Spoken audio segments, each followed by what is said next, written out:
লক্ষ্য ভেদ করে বাবা দ্রৌপদীকে বিয়ে করেছিল কে? তৃতীয় পাণ্ডব অর্জুন। লক্ষ্য ভেদ করে বিয়ে করেছিল, কিন্তু বাবা পারত না, কোনদিন পারত না অর্জুন বিয়ে করতে। কারণ অর্জুনের থেকে বেশি ভালোবাসতো আমার মহাভারতে কর্ণ, সব থেকে বেশি ভালোবাসতো কর্ণ দ্রৌপদীকে। আর ভগবান চালাকি করে কি করেছিল জানো? কারণ এই কর্ণ ছিল সুতপুত্র, কর্ণ সুতপুত্র ছিল, সেটা দ্রৌপদী জানতো। কিন্তু দ্রৌপদী কর্ণকে ভালোবাসতো, কিন্তু সুতপুত্র বলে সভার মাঝখানে কর্ণকে অপমান করেছিল। যে একজন সুতপুত্র হয়ে তোমার এত বড় স্পর্ধা, তুমি কিনা আজকে লক্ষ্য ভেদ করে আমাকে গ্রহণ করবে। কর্ণের অভিমান হলো, দ্রৌপদী সভার মাঝখানে তুমি সবার সামনে আমাকে অপমান করলে, তবে আমি তোমার ছেড়ে দেব না।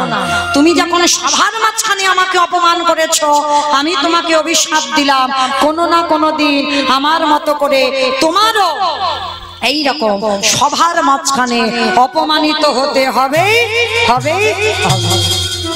ওই জন্য তো বাবা দুঃশাসন বক্ষের কাপড়টা ধরে টানলো, গুরু সভার মাঝে পাঞ্চালীকে বস্ত্র হরণ করা হলো। শুধুমাত্র কর্ণের এই চোখের জলে ভগবান করতে বাধ্য হয়েছিল। তাহলে এই লক্ষ্য ভেদ করে বিয়ে করা হলো। আর বিয়ে করে বাবা যখন আনলো অর্জুন, মা কুন্তি তখন অসুস্থ ছিল। আমাইরা এই জায়গাটা বড় মজার ব্যাপার। অর্জুন এসে বলছে, ওমা মা গো, তোমার জন্য কি এনেছি দেখো। তা কুন্তি অসুস্থ ছিল, পিছন ঘুরে ঘুমাচ্ছিল। বলছে, বাবা যাই আনিস না কেন, তোরা পাঁচে ভাই ভাগ করে নে। ও মা, তুমি আমার দিকে তাকিয়ে দেখো আমি তোমার জন্য কি এনেছি। মা কুন্তি রেগে গিয়ে বলছে, অপদার্থ, আমি এতবার করে বলছি তুই শুনতে পাচ্ছিস না? যাই আনিস না কেন তোরা পাঁচে ভাইয়ে ভাগ করে নে। দুবার হয়ে গেল। আবার অর্জুন বলছে, ও মামা তুমি আমার দিকে তাকিয়ে দেখো কি এনেছি তোমার জন্য। আচ্ছা বাবা, এই জায়গাটা কি অর্জুনের ভুল হয়নি? অর্জুন যদি একবার বলতো, মা তোমার জন্য আমি বৌমা এনেছি, এইটা বললে মিটে যেত। কিন্তু বেটা ওইটা বলছে না, বারবার বলছে, ও মা তোমার জন্য কি এনেছি দেখো। মা কুন্তি তিনবারের বেলায় রেগে গিয়ে বলল, শোন, এক্ষুনি যদি আমি রেগে যাই আমি তোকে অভিশাপ দেব। বারবার বলছি তুই শুনতে পাচ্ছিস না? যাই আনিস না কেন তোরা পাঁচে ভাই ভাগ করে নে। দ্রৌপদীর হাতটা ছেড়ে দিয়েছে। আর যেই দ্রৌপদীর হাতটা ছেড়ে দিয়েছে, অর্জুন আমার যুধিষ্ঠির কাছে গিয়ে বলছে, দাদা মা যখন বলেছে আজকে থেকে দ্রৌপদী আমাদের পাঁচজন। বলে, আরে তোর মাথা ঠিক আছে তো? বলে, কেন দাদা? মা তো বললো। বলে, মা তো না দেখে বলেছে, মা তো দেখে বলেনি। সেই সময় আমার কৃষ্ণ দয়াময় এসে হাজির। কৃষ্ণ, তুমি অর্জুনকে বোঝাও, দেখো ও কি বলছে। ও বলছে নাকি দ্রৌপদী আমাদের পাঁচ ভাই, সম্ভব কি? ভগবান করজোর করে বললেন, যুধিষ্ঠির দাদা, মা যদি প্রকৃত মন থেকে কিছু কথা বলে, তাহলে মায়ের কথার উপরে আমার ভগবানের কথা সাজে। কি বাবা, ভগবান পর্যন্ত নত হলো মায়ের কাছে। মা যখন বলেছে আজকে থেকে দ্রৌপদী পাঁচজনে, এমন সময় বাবা সর্বঘাটের কাঁঠালি কলা, বলো তো সে কে? নারায়ণ নারায়ণ। ও ঠাকুর, তোমার কি মাথা খারাপ? একটা বউ আর পাঁচ ভাই, তুমি ভাগাভাগি করে দিলে না, কার কাছে কিরকম থাকবে, কতদিন করে থাকবে? নালে তো ঝগড়াঝাটির সীমা থাকবে না। এর মাথায় সবসময় এইসব বুদ্ধি চলে। তা ভগবান বলছে, নারদ এই বিধানটা তুমি ঠিক করে দাও। নারদ বলছে, ঠিক আছে আমি ঠিক করে দিলাম। যে ভাইয়ের ঘরে দ্রৌপদী থাকবে, সেই ভাইয়ের ঘরে যদি অন্য কোনো ভাই প্রবেশ করে, তাকে একাকী 12 বৎসর যেতে হবে বনবাস। কি বিধান হলো? একজনের ঘরে, মানে যুধিষ্ঠির ঘরে যদি দ্রৌপদী থাকে, বা ভীমের ঘরে যদি দ্রৌপদী থাকে, যদি নকুল সহদেব বা ভীম কেউ যদি যায়, অন্য কোনো ভাই গেলে তাকে একাকী 12 বৎসর বনবাসে যেতে হবে। হয়েছিল বাবা। একজনকে যেতে হয়েছিল, কে? তৃতীয় পাণ্ডব অর্জুন। 12 বছর বনবাসে যেতে হলো। যে লক্ষ্য ভেদ করে দ্রৌপদীকে বিয়ে করলো, সেই দ্রৌপদী দেখতে পেয়েছিল যুধিষ্ঠির সঙ্গে। আর দেখার অপরাধের জন্য আজকের অর্জুনকে যেতে হয়েছিল বনবাস। আর বনবাসে গিয়ে একটা মেয়েকে বিয়ে করেছিল, যার নাম ছিল চিত্রাঙ্গদা। চিত্রাঙ্গদার গর্ভে অর্জুনের ঔরসে একটা পুত্র সন্তান হয়েছিল, যার নাম হলো সূর্যের মতো তেজ, সূর্যের মতো জ্যোতি, যার নাম ছিল মহাভারতে বব্রুবাহন। আর এই বব্রুবাহনের হাতে অর্জুনকে মরতে হয়েছিল। অমায়েরা ভক্ত হলে হবে না, ভক্তের মতো ভক্ত হতে হবে। কিরকম গোস্বামী ছিল দেখো, কোনদিন নিজের খিদে পেয়েছে যে বলবে, এইটা কোনদিন কারোর কাছে বলতো না। তো শুনেছে বাবা রেমুনার মাটিতে এসে যে ওইখানে বাবা আমার গোপীনাথের ভোগ লাগানো হচ্ছে। কি ভোগ? না ক্ষীরের ভোগ। যে প্রসাদের নামটা হলো অমৃত কেলি। এই অমৃত কেলি প্রসাদ। তো ভক্তরা বাবা সব সন্ধ্যাবেলায় হাজার হাজার ভক্ত যাচ্ছে দল বেঁধে। তা মাধবেন্দ্রপুরী একটা গাছের গোড়াতে বসে বলছে, ও ভাই ভাই তোমরা কোথায় যাচ্ছ গো? তাহলে সে কি তুমি জানো না আমাদের গোপীনাথের ক্ষীরের ভোগ লাগানো হয়, আমরা সবাই প্রসাদ পেতে যাচ্ছি। মাধবেন্দ্রপুরী মনে মনে করছে, আহারে যদি একবার জানতাম কি করে ক্ষীরটা বানাতে হয়, একবার যদি জানতাম। একবার কিন্তু বলছে না বাবা যদি একবার প্রসাদটা পেতাম, একবারও বলছে না, শুধু বলছে যদি কি করে অমৃত কেলি বানাতে হয় একবার জানতাম, তাহলে আমার বৃন্দাবনে আমার গিরি গোবর্ধনকে একটু করে দিতাম। কি গো মাইরা, আস্তে কথা নয় গো, কথা নয়, একটু শান্ত হও।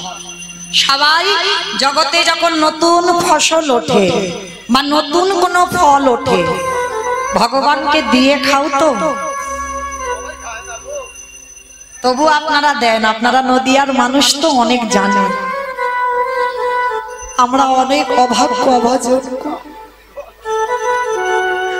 আমরা পতিত হয়ে পড়ে রইলাম। কিন্তু মনে রেখো মা, সেই বাজারে যে সবজি আগে উঠবে, যে ফল আগে উঠবে, চেষ্টা করবে নিজে খাবার আগে আমার গোবিন্দকে যেন আগে নিবেদন হয়। মাধবেন্দ্রপুরী ছিল এমন একজন ভক্ত, মনে মনে ভাবলো যদি একবার জানতাম কি করে বানায়, তাহলে আমার গিরি গোবর্ধনকে একটু করে দিতাম। তো সবাই বাবা ভোগ লাগাচ্ছে, সবাই যখন প্রসাদ পাচ্ছে, মাধবেন্দ্রপুরী নিরজনে বসে আছে। আর নিরজনে বসে বসে নয়নে জলে বুক ভাসিয়ে কাঁদছে। আর আমার গোপীনাথ থাকতে পারে গো, 12টা মালসার মধ্যে একটা মালসা চুরি করে, ঠান্ডার সময় তো চুরি করে ওই চাদরের ভিতরে একটা মালসা রেখে দিয়েছে। আর পূজারীর অত খেয়াল নেই বাবা, গুনে গুনে মালসা বিলি করেনি, 11টা মালসা বিলি করে দিয়েছে। আর যখনই 11টা মালসা বিলি করে দিয়ে সবাই তো প্রসাদ পেয়ে চলে গেছে, গোপীনাথ শয়নে গেছে, এইবার পূজারী বাড়িতে গেছে। আরে কি গোপীনাথ থাকিতে পারে মন্দিরে ওই পাথর রূপে ত্যাগ করে,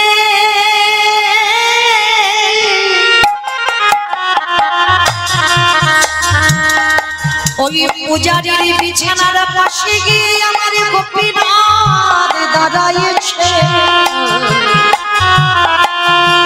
ডাক দিল পূজারী,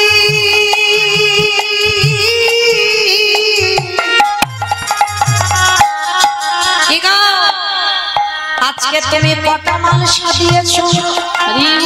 বলে কেন প্রভু, রোজ 12টা মালসা দিয়ে আজও দিয়েছি 12টা মালসা না। ভালো করে গিয়ে দেখো, আজকে তুমি 11টা মালসা বিতরণ করেছো। প্রভু আমি তো গুনে গুনে 12টা মালসা দিয়েছি। হ্যাঁ দিয়েছি, কিন্তু বিতরণ করেছো 11টা মালসা।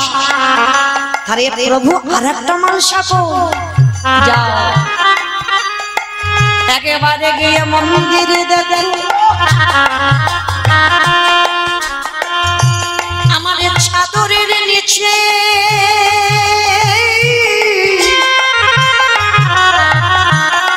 একটা ক্ষীরের ভাণ্ড আমি চুরি করে রেখেছি।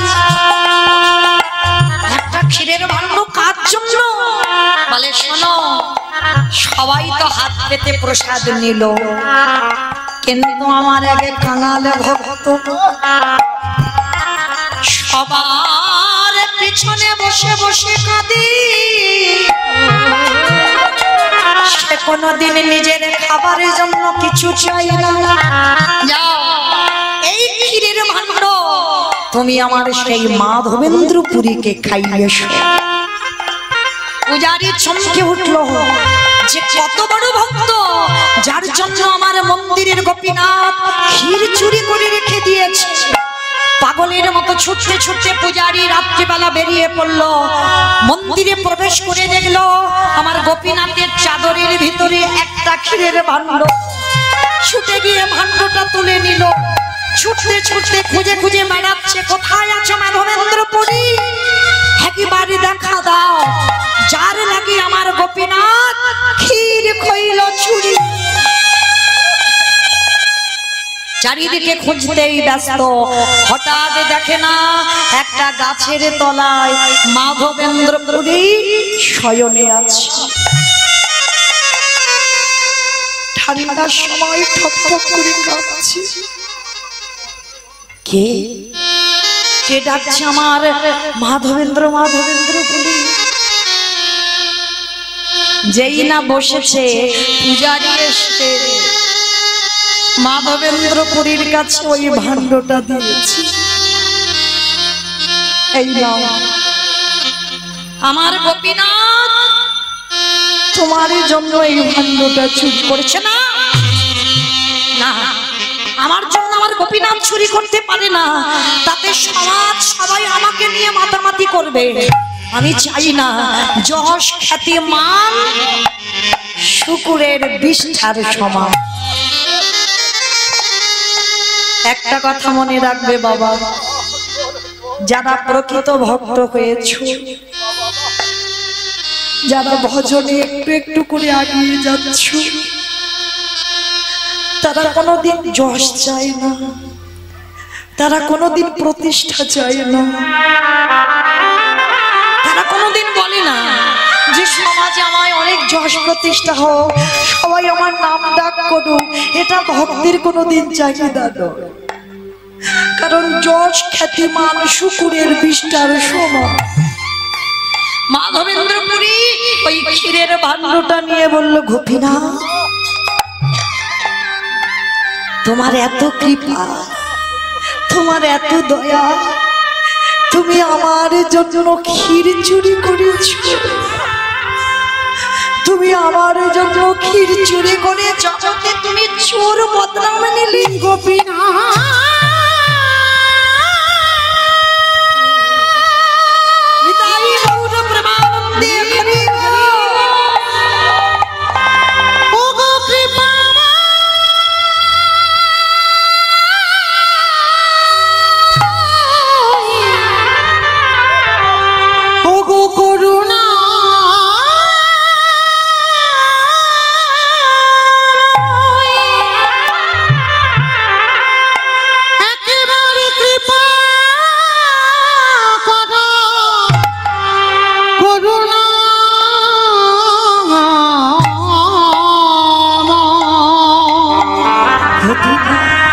গোপীনাথ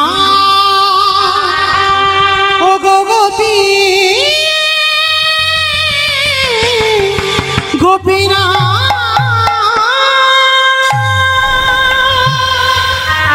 আমি কবে এই বিষয় বৈভবে ত্যাগ করে আমি তোমার চরণ পাবো দয়া? আমি কবে যাব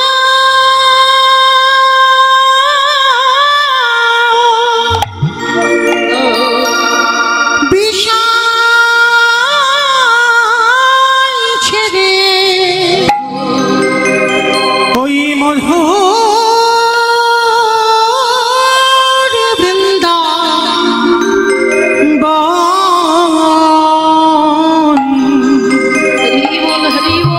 ওরে কৃষ্ণ নামে কাঁদবে গাবে আমার পোড়া মন।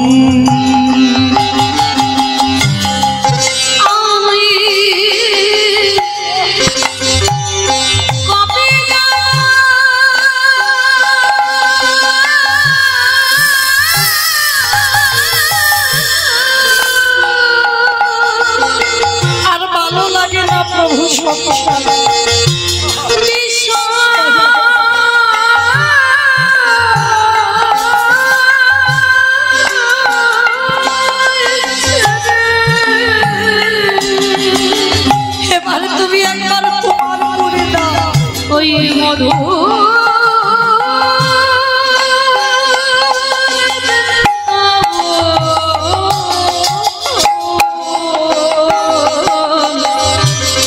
কৃষ্ণ নামে কাঁদবে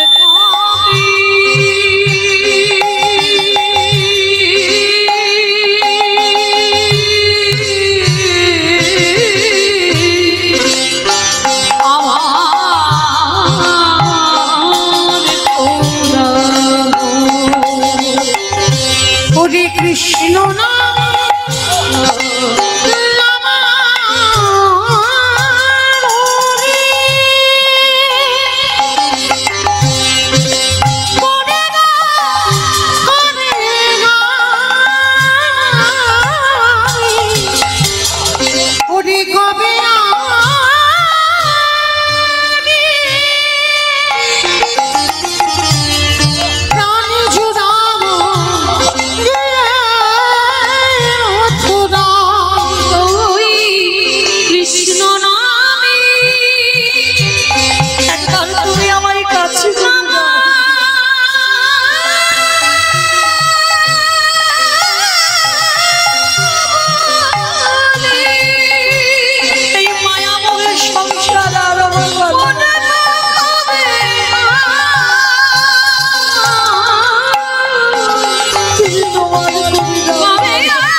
মাধবেন্দ্রপুরী, যে মাধবেন্দ্রপুরীর জন্য আজকের বাবা রেমুনার গোপীনাথ ক্ষীর কইল চুরি। আজ জগৎ সংসারে এমনই একজন ভক্ত বাবা যার জন্য গোবিন্দ ঘোষ আমার সেই জগৎ সংসারে প্রচার করে দিল, কারোর প্রয়োজন নেই। শেষের দিনে আমার গোপীনাথ পুত্র হয়ে দাঁড়ায়। তাই সেই চৈতন্য মহাপ্রভু নবদ্বীপের মাটিতে এসে আজকে কি করেছে জানো? ওগো খেলয়ে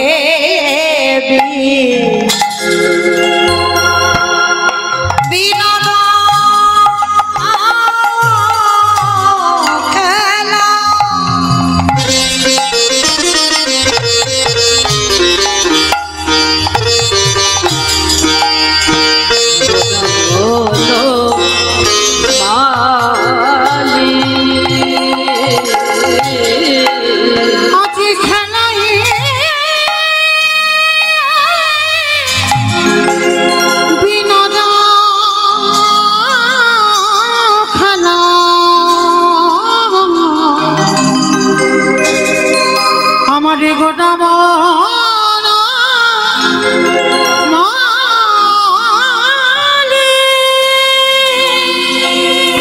কুলিন বিহার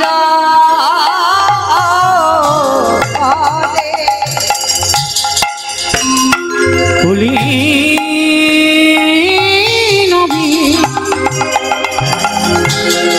বিহার করে আবারে ভকত কুলীন বিহার করে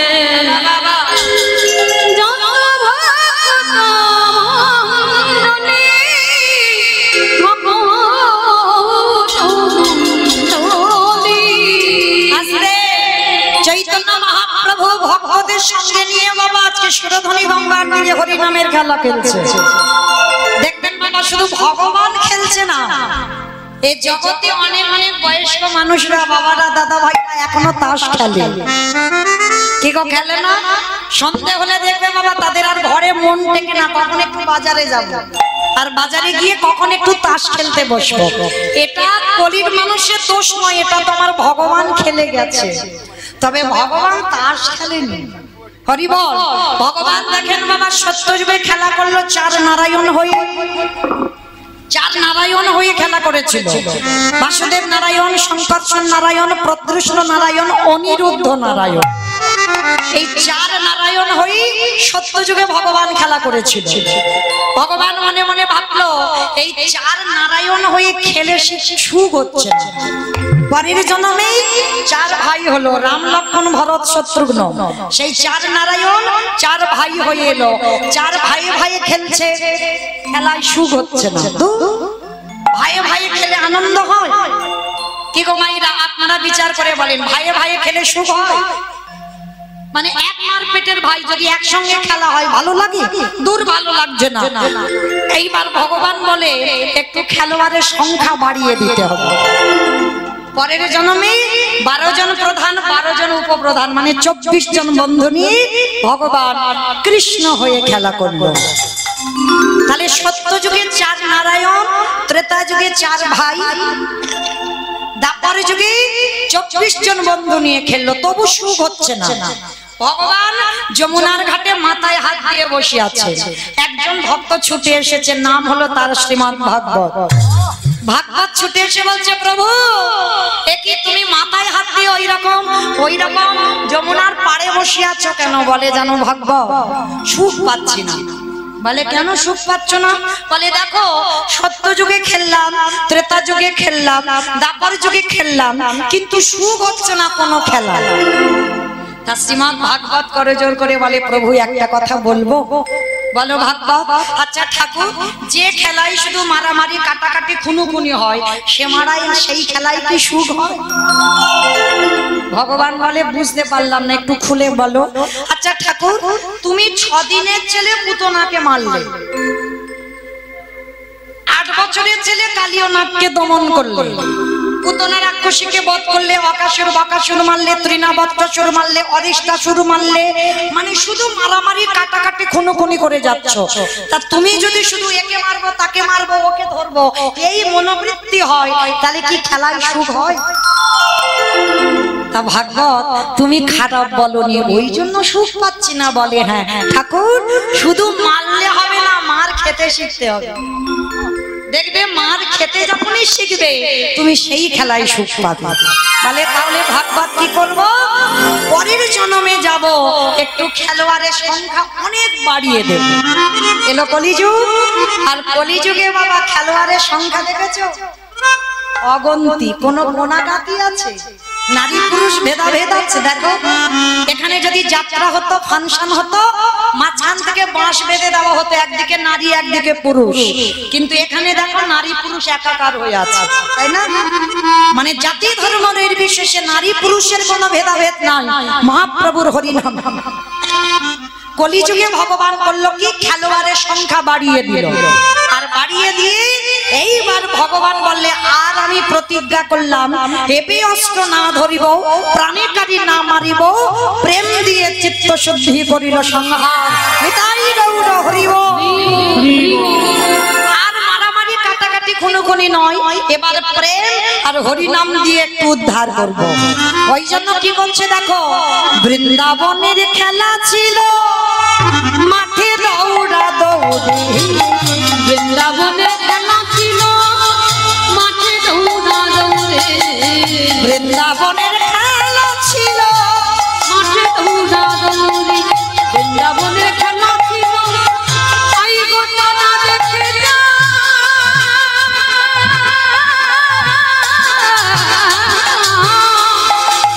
নিতাই গৌর হরি বল হরি বল হরি বল। আমার গৌরের কিভাবে রে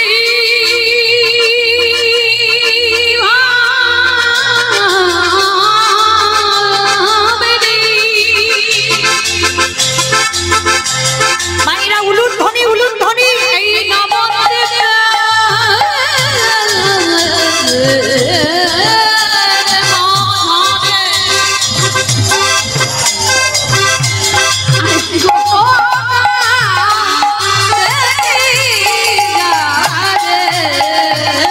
নবদ্বীপে খেলা ছিল মাঠে দৌড়া দৌড়ি, বৃন্দাবনের খেলা ছিল মাঠে দৌড়া দৌড়ি, ওই বৃন্দাবনী খেলা ছিল মাঠে দৌড়া দৌড়ি।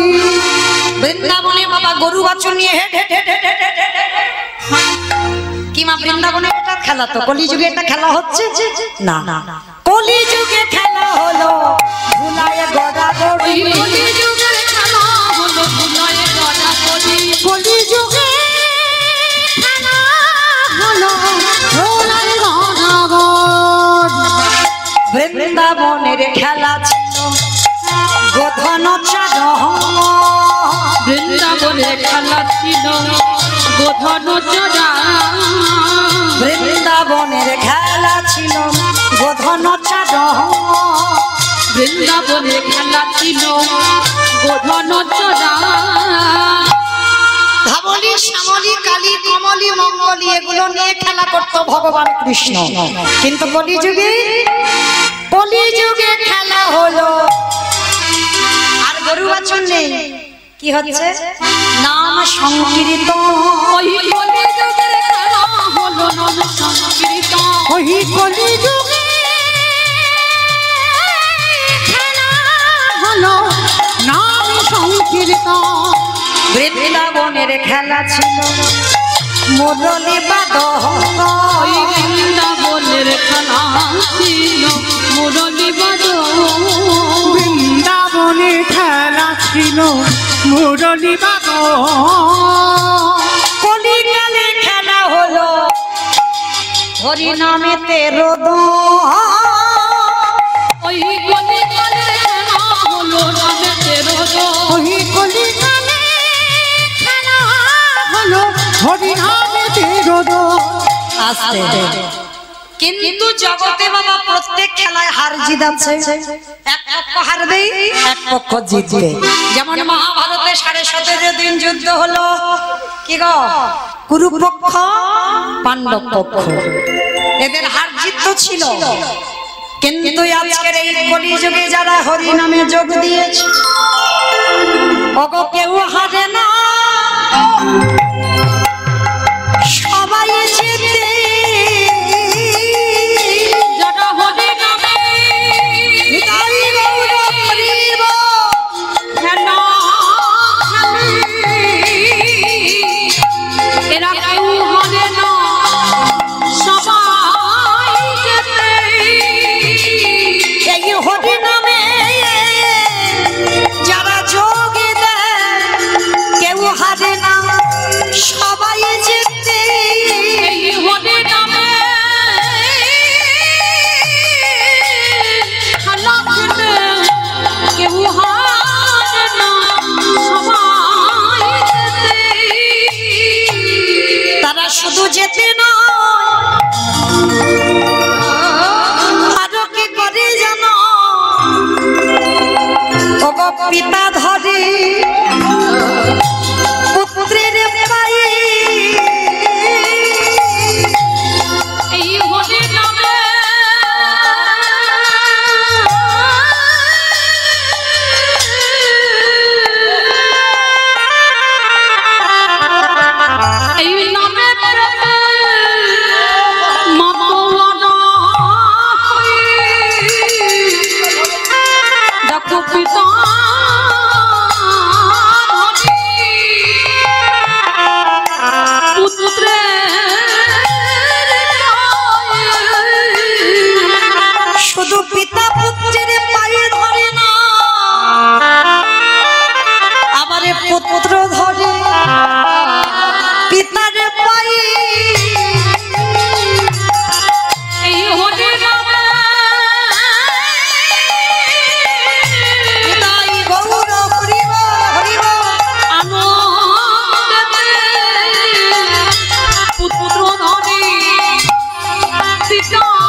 হরি নামের খেলা খেলতে খেলতে হঠাৎ পূর্ব আকাশের সূর্য উঠেছিল, মাথার উপরে এলো দুপুর বেলা। এইবার কোথায় গেছে? পশ্চিম আকাশে ডুবে গেছে, তাই না? একটি জীবনের দিকে তাকিয়ে দেখেন বাবা, আমাদেরও সূর্য উঠেছিল, ওঠেনি? সকালবেলা বাল্যকাল, তখন যখন সূর্য সকালে ওঠে তখন শান্ত ভাব, দেখবেন রোদ যখন গায়ে পড়ে অত কষ্ট হয় না, এটা সকালবেলা। আর যখন দুপুরবেলা সূর্য গায়ে পড়ে কি গো, এত তেজ, জ্বালা জ্বালা করে ওঠে গা। দেহতত্ত্বের দিকে তাকিয়ে দেখে ওই দুপুরবেলা হলো আমাদের যৌবনকাল, রক্ত গরম। আর এত গরম হয়ে গেল সবাই সংসারের মায়াতে ডুব দিলাম, কামিনী কাঞ্চনে আসক্ত হয়ে ডুব দিলাম। কিন্তু মা, সকাল হয়েছিল, দুপুর হলো, বিকাল তো হবে আমাদের। চুলগুলো একটা দুটো করে পাক ধরছে, কি গো, মাসে একবার করে কালার করলে হবে। আর যত বিকাল গড়াবে সে সপ্তাহে কালার করলেও ঢাকা দেওয়া যাবে না, তাই না? যাবে কি? কারণ চিঠি তো পাঠিয়ে দিয়েছে ভগবান, দন্ত পড়ে যাচ্ছে, চামড়াগুলো একটু একটু করে আলগা হচ্ছে। ভগবান বলে সকালে হয়েছিল, দুপুর সেরে ফেলেছিস, এবার বিকাল বেলা চল দিবায় হলো,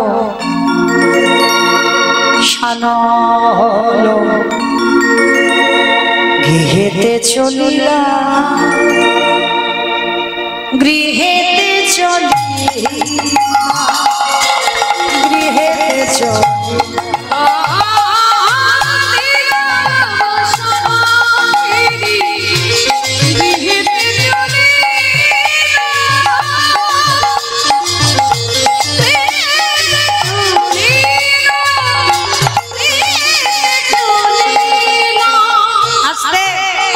দিনামণি ডুবে গেছে মা, যেতে হবে ঘরে।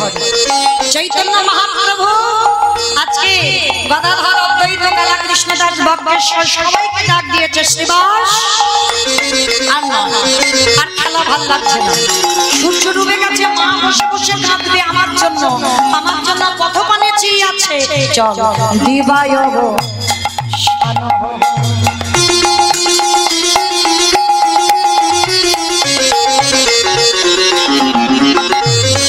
গৃহেতে চলিলা। ভগবান জানে যে ঘরে যেতে হবে, কি বাবা, ভগবান যেটা জানে সেটা আমরা জানি না।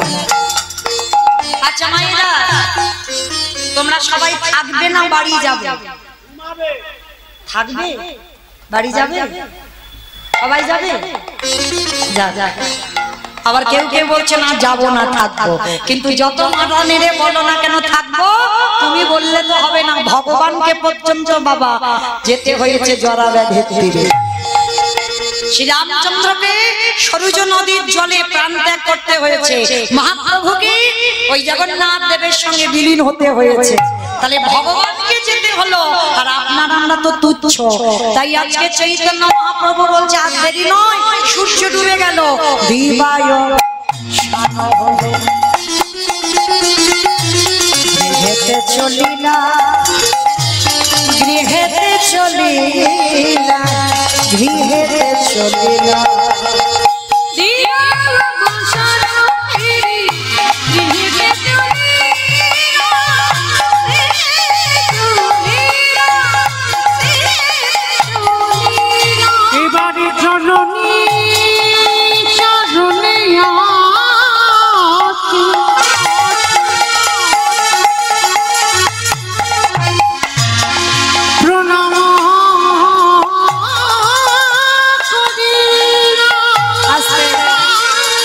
এইবার একটা কথা বলি মা, হয়তো কোনো কুটুম বাড়ি যাচ্ছ বা কোনো আত্মীয় পরিজনের বাড়ি যাচ্ছ, যাবার সময় বাবা মা শ্বশুর শাশুড়ি গুরুজন আছে, প্রণাম করে যাচ্ছ, তাই তো? ও মা, প্রণাম প্রণাম করো তো নাকি? সে বালাই উঠে গেছে, করো না? এত কীর্তন শুনছো, চৈতন্য হচ্ছে না? শেখাবে, সবাইকে শেখাবে। কোথাও যেতে গেলে কাউকে করো না করো, বাবা মা শ্বশুর শাশুড়ি যদি থাকে ওই দুটোকে আগে প্রণাম করতে হবে। আচ্ছা মায়েরা, যাবার সময় তো প্রণাম করছো, আর কুটুম বাড়ি থেকে ফিরে প্রণাম করো, ওইটি কেউ করে না। যে যাবার সময় অনেক ভক্ত আছে বাবা কোথাও যেতে গেলে প্রণাম টনাম করে, কিন্তু আত্মীয় বাড়ি থেকে ঘরে ফিরে কোনোদিন বাবা মাকে প্রণাম না করে। এইটা কেউ বলতে পারবে না আমি করি। বলতে পারবে কেউ একজন হাত তুলে যে আমি আত্মীয় বাড়ি থেকে ফিরে আমি প্রণাম করি, কিন্তু এটা কর্তব্য, এটা আমাদের নিয়ম, এটা মৌমিতার কথা নয়। চৈতন্য মহাপ্রভু শিক্ষা দিল কোথাও যেতে গেলে বাবা মাকে প্রণাম করো, আবার কোথাও থেকে ফিরে এসে সে যদি তুমি রাস্তায় কোনো আড্ডা দিতে যাও, তাসও খেলতে যাও, বাড়িতে ফিরে এসে বাবা মাকে প্রণাম করো। ওই জন্য তো আমার চৈতন্য মহাপ্রভু কি বলছে জানো? জননী জননী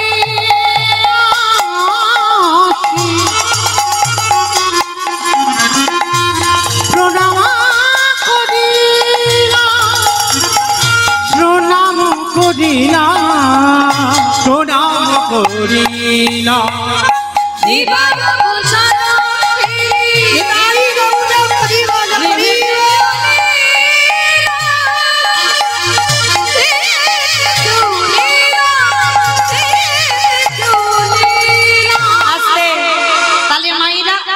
একটু কথা বলি। এইবার চৈতন্য মহাপ্রভু ঘরে ফিরেছে, আর যেই না ঘরে ফিরেছে আজ নরহরিকে ডাকলো। নরহরি বলে বলে আমার নিমাই রঙে ধুলো মাখা কেন? ওরে নরহরি ওরে নর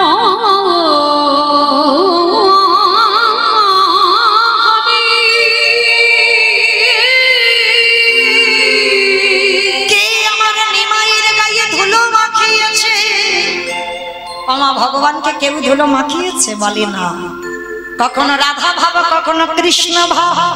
রাধা কৃষ্ণ একাত্মা দুই দেহ ধরি, অনন্য বিলাস রস আস্বাদন করি।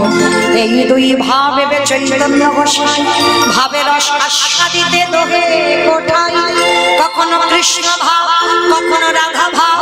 যখন সুরধনির তীরে গড়াগড়ি যায়, আর সেই ধুলোটা তোমার নিমাই রঙে লেগেছে।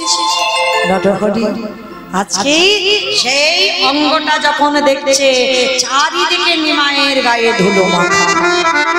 আজকের লীলার পাশে দাঁড়িয়ে বৈষ্ণব মহাজন বলে উঠলেন, ধুলায় ধূসর অঙ্গ গদ গদ ভা গদ গদ ভা এ রাধা দেখিল যেতে হবে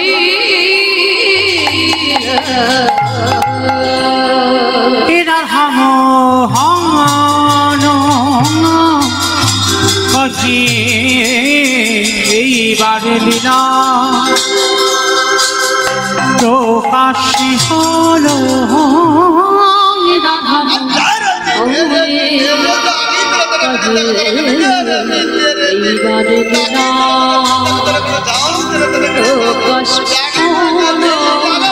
রাধাম এইবার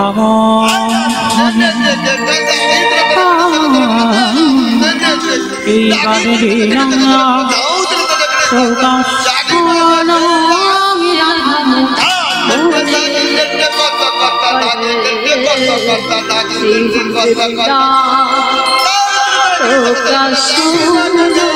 হে রাধাম এইবার লীলা প্রকাশন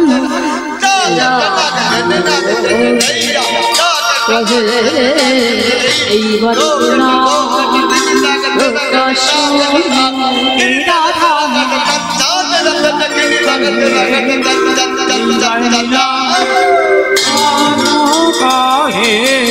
এইবার লীলা প্রকাশন রাধা মোহনে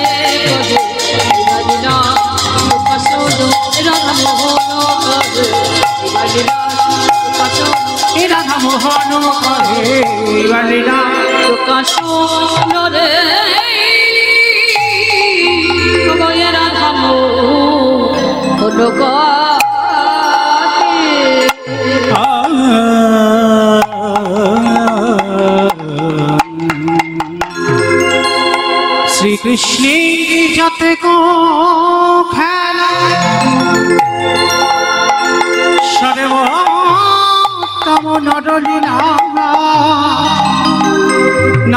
গোপু তাহারে স্বরূপ গোপবেশা নবনীত কৈশোর নটবার নটলীলা হয় তাহারে অনুরূপ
वंदे नंद व्रजश्रिनं पादरेणुवैक्षसा या संहरे कतत गीतं प्रणति भुवनतया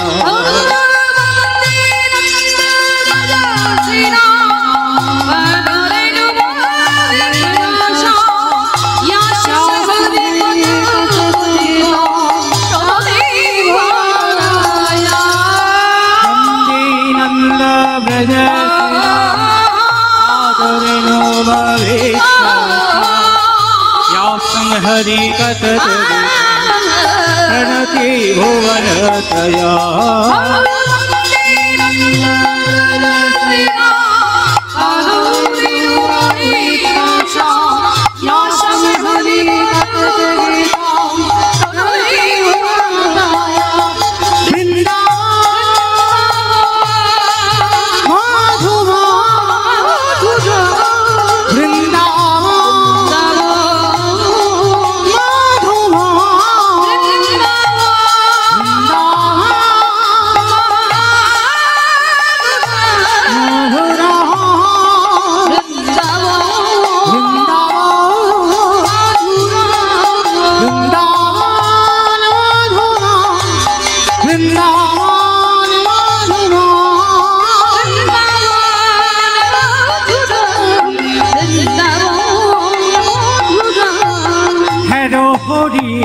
নয়ন ভরি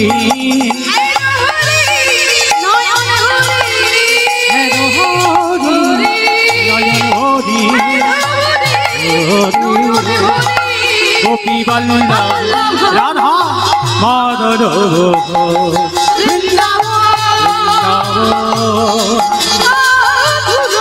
মধুর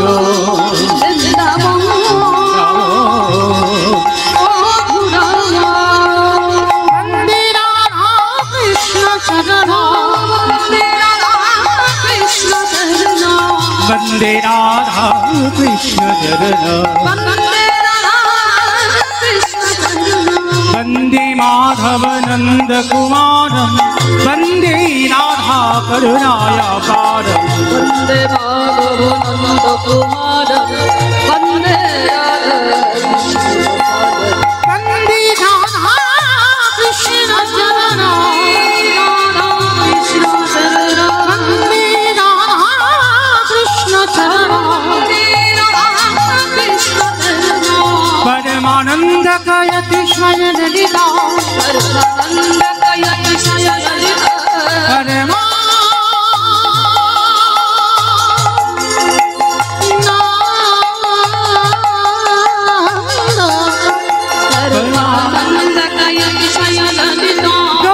जुवती कुल गरीबित चलिता भव भय भंजन कारण करुणा भव भय भंजन कारण करुणा वंदे राधा कृष्ण चरण निंदित शशधर निरुपम नखरम हृदगत तिमिर विनाशन चितरम निंदित शशधर निरुपम हृदरम हृदगत तिमिर विनाशन चरण चरण युग भव भय हरना चरण चरण युग भव भय हरना वंदे राधा कृष्ण शरणम वंदे राधा कृष्ण चरण वंदे राधा कृष्ण चरण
আমি কি করবো?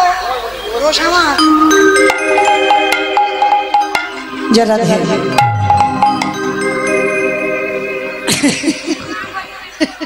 শেষ হচ্ছে না। হরিবল, চলো আজকে আমরা সবাই এবার বৃন্দাবন যাব। বৃন্দাবন যেতে গিয়ে একটা ভজন গাইতে গাইতে যাবো, হোক কেমন? কি মাইরা আগে থেকে সবাই বলেন তো, গৌর সুন্দরী কি? ধ্বনিটা হলো কি? এটাও জয়। আমি বললাম ধ্বনি হলো কি, এটা নাকি জয়। এটা জয় নয়, একটু প্রেম সে ধ্বনি দাও। মানে এত জোরে ধ্বনি দেবে, কত দূর যাবে গো? করিমপুর শোনা যাবে। করিমপুর বেশি দূর না। হ্যাঁ, করিমপুর শোনা যাবে। আর এবারে জলঙ্গি। আচ্ছা যাবে। আমার জলঙ্গি করিমপুর যাবে তো? যাক না যাক, মাথা তো নেড়েছে, তাহলে যাবে। আমার এখনো শেষ হয়নি। সবাই দেখি একবার হাত দুটো তোলেন তো দেখি, আমার নিতাই চাঁদ গৌর চাঁদের মতো। সবাই একসঙ্গে বলবেন, সবাই আমার হাতগুলো পয়সা ওই তোলো দেখি, সবাই হাত দুটো, সবাই একসঙ্গে সবাই বলো, গৌর সুন্দরী কি? নবদ্বীপে ধামে কি? সচিনী নন্দনে কি? বিষ্ণু প্রিয়া কি? নিতাই চাঁদ কি? ভক্তবৃন্দ কি? হরিবাসন ধাম কি? সাধু গুরু বৈষ্ণব কি? আপন আপন গুরুচরণ কি? কমিটি ভাই সব কি? হরিনাম যজ্ঞ কি? আজকের আনন্দ কি?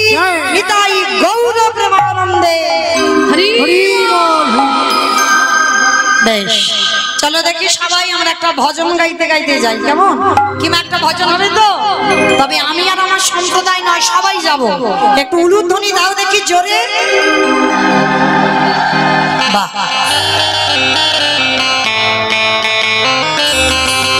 সুরধ্বনির কিনারায় সোনার নুপুরি দিয়া পায় নাচে না গরি গো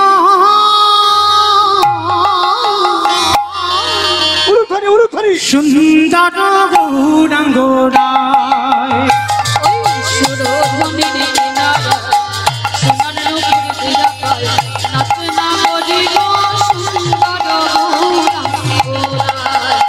আরে সুরধ্বনির কিনারায় সোনার নুপুর দিয়া পায় নাচে না গরি গো সুন্দর গৌরাঙ্গরায়। ওই সুরধ্বনির কিনারায় সোনার নুপুর দিয়া পায় নাচে না গরি গো সুন্দর গৌরাঙ্গরায়। ও নাচে সুন্দর, নাচে সুন্দর, নাচে সুন্দর গৌরাঙ্গরায় না গরি গো সুন্দর গৌরাঙ্গরায়। ওই সুরধ্বনির কিনারায় সোনার নুপুর দিয়া পায় নাচে না গরি গো সুন্দর গৌরাঙ্গরায়।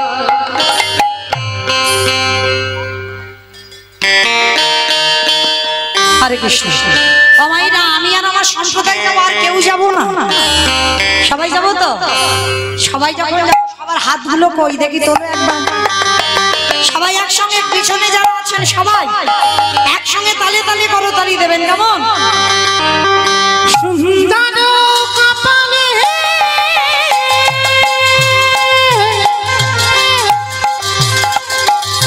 সুন্দর তিলক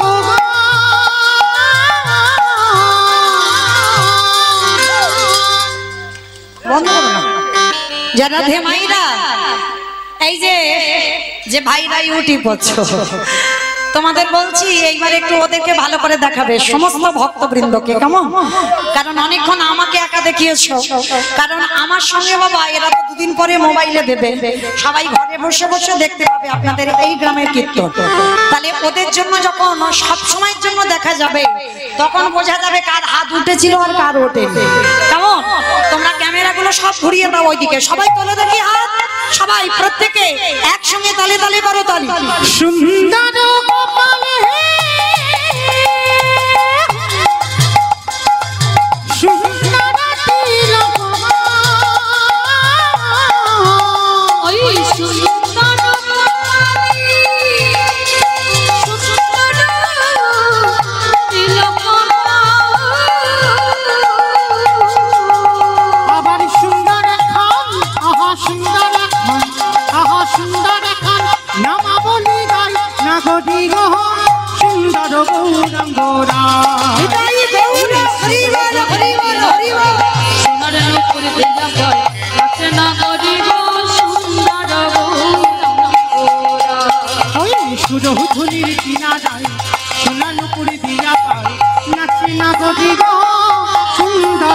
গৌরাঙ্গ রায়ে প্রেম সে বলো রাধা রানী কি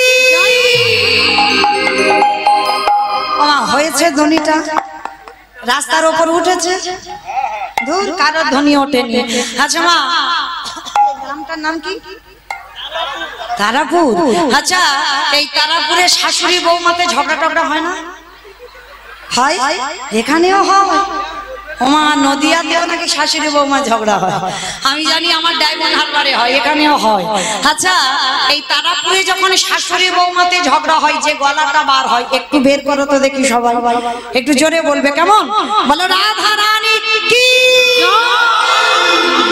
তার মানে ঝগড়া হয় বাবা বৃন্দাবনেশ্বরী কি যমুনা মাইয়া কি নন্দগাম কি উঁচাগাম কি বর্ষানাম কি ভক্তবৃন্দ কি হরিবাসর ধাম কি সাধুগুরু বৈষ্ণব কি আপন আপন গুরুচরণ কি কমিটি ভাই সব কি হরিনাম যজ্ঞ কি আজকের আনন্দ কি